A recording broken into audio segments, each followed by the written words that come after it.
मैया ने भगवान शिव को पाने के लिए देवऋषि नारद ने बताया तो तपस्या भी की जंगल में जाकर। छोटी सी ही मैया जंगल में तपस्या के लिए गई।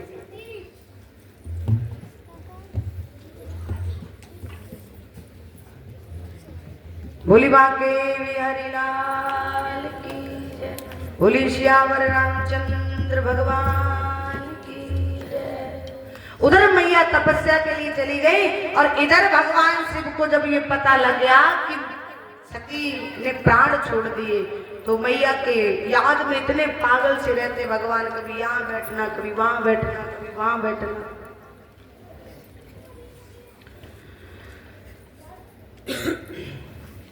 बोली बाके बिहारी लाल की, बोली श्यावर रामचंद्र भगवान की। और भगवान भोलेनाथ भ्रमण करते हैं।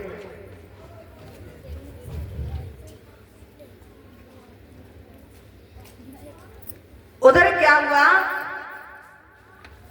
कि भगवान भजन करने बैठे तो तारकासुर नामक राक्षस का जन्म हो गया। और तारकासुर नाम का जो राक्षस था बड़ा बलशाली था।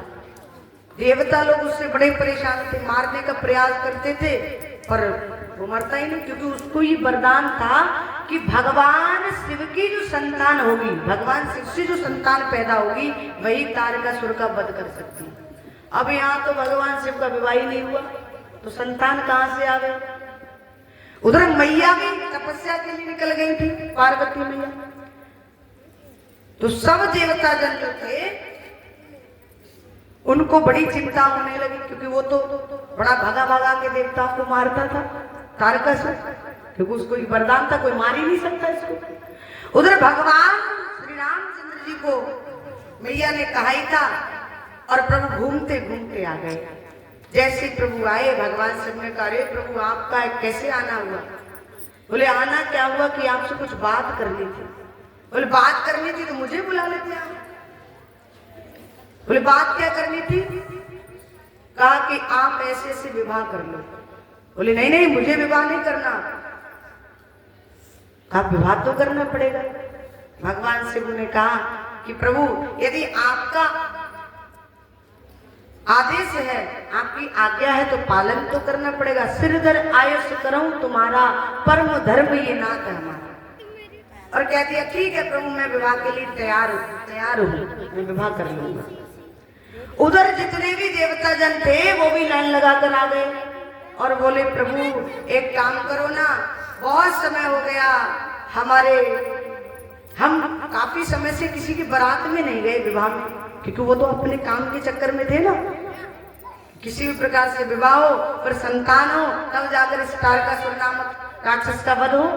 तो सब लाइन लगाकर खड़े हुए। भगवान बोले ये देवता बिना स्वार्थ के तो आते नहीं, आज कैसे आ गए। जय जयकार कर रहे थे भगवान शिव की। भगवान ने कहा कहिए क्या कारण है, क्यों आए। बोले आए क्या, बात कुछ ऐसी है प्रभु, बहुत समय हो गया बारात में नहीं गए, ऐसा करो आप विवाह कर लो तो बारात में जाने को मिलेगा। भगवान बोले मुझे विवाह नहीं करना। अरे स्वामी विवाह कर लो, थोड़ा बारात में आनंद लेंगे चल करके। भगवान पहले भी राम जी को कह चुके थे कि मैं विवाह करने को तैयार हूँ। भगवान ने कहा ठीक है मैं विवाह करने को तैयार हूँ, आप तैयारियां करो।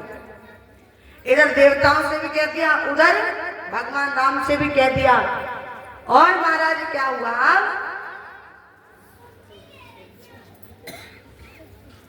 बोली बाके बिहारी लाल की जय हो। संतों के द्वारा मैया पार्वती की जो तपस्या में बैठी उनकी परीक्षा ली गई। भगवान शिव को जब पता लग गया तो बोले पहले परीक्षा लेकर के आओ। उन्होंने परीक्षा ली तो आकर कहा कि वो परीक्षा में पास हैं। वो यही कहती है कि मैं यदि विवाह करूंगी तो भगवान शिव से करूंगी, अन्यथा मैं विवाह नहीं करूंगी। और आपके ही विवाह के चक्कर से वो तपस्या में लगी हुई है। अब तो महाराज विवाह की यहाँ कर दी, विवाह की तैयारियां होने लगी, लगन पत्रिका वगैरह सब आ गई।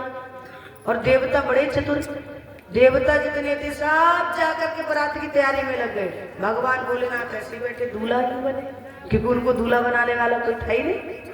ना तो भाभी थी, ना बहन थी, ना मैया, ना पिता, ना कोई भाई, एक थे बस। कौन पता है? नंदी। और कोई था ही नहीं।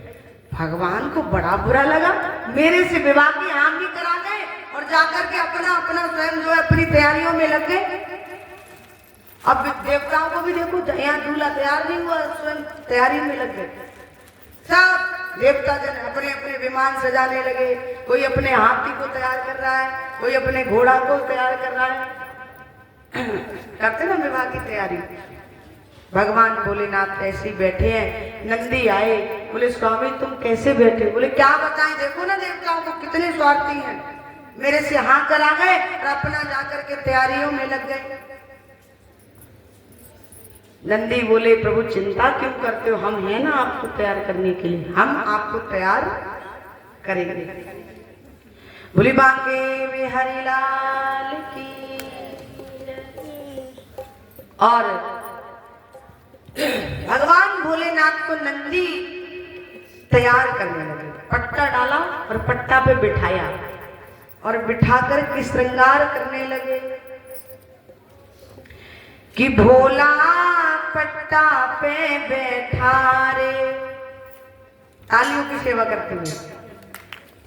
अब भोलेनाथ की लिकासी का समय है ये।